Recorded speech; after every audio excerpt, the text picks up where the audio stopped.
नमस्कार मित्रांनो, तर आज आपण तुमच्यासाठी घेऊन आलेला एक अमेझिंग कंपॅरिझन, ज्यामध्ये आपण कम्पेअर करणार आहे Oppo Reno 15 Pro Mini versus Vivoचा V70 e Lite. तर दोन्हीमध्ये कंपॅरिझन बघितला तर सगळ्यात पहिला डिझाइन. तर डिझाइन दोन्हीमध्ये पण चांगला आणि खूप प्रीमियम डिझाइन आहे. बट Oppo मध्ये तुम्हाला मिळतो 6.32 इंचेसचा कॉम्पॅक्ट साइज डिझाइन. हो, डिझाइन खूप कॉम्पॅक्ट साइज आहे आणि खूप प्रीमियम आहे, अट्रॅक्टिव्ह आहे. Vivo थोडासा बल्की वाटतो. त्याच्यानंतर आपण बघूया कॅमेरा. तर कॅमेरामध्ये Oppo मध्ये मिळतो तुम्हाला 200 मेगापिक्सलचा मेन कॅमेरा आणि तेही कॉम्पॅक्ट साइज मध्ये. हो, आणि तेच Vivo मध्ये मिळणार आहे तुम्हाला 50 मेगापिक्सलचा मेन कॅमेरा. त्याच्यानंतर जर आपण बघितला तर दोन्ही फोनमध्ये तुम्हाला टेलिफोटो लेन्स येतो. बट जो Vivo आहे त्यामध्ये तुम्हाला 3x विथ 100x झूम मिळतो. तेच Oppo मध्ये तुम्हाला मिळणार आहे 3.5x with 120x digital zoom. तर हे बेनिफिट तुम्हाला Oppo मध्ये भेटून जातो. त्याच्यानंतर आपण जर बघितला तर फ्रंट कॅमेरामध्ये दोन्ही फोनमध्ये 50 मेगापिक्सल आहे. बट Oppo मध्ये मिळणार आहे तुम्हाला 100 डिग्री FOV आणि Vivo मध्ये मिळणार आहे 92 डिग्री FOV. ज्यामुळे तुमची किती पण मोठी फॅमिली असेल तर तुम्ही Oppo मध्ये वन फ्रेम मध्ये कॅप्चर करू शकता. बट Vivo मध्ये तुम्हाला थोडासा ऍडजस्ट करावा लागतं.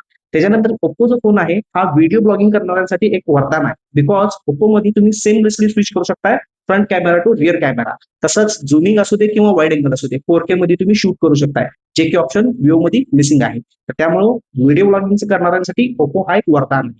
त्याच्यानंतर आपण जर बघतोय परफॉर्मन्स, तर परफॉर्मन्स मध्ये दोन्ही फोनमध्ये पॉवरफुल प्रोसेसर आहे. जिथं Vivo येतो 8 Gen 3 सोबत, तिथंच Oppo येतो Dimensity 8450 चिपसेट सोबत.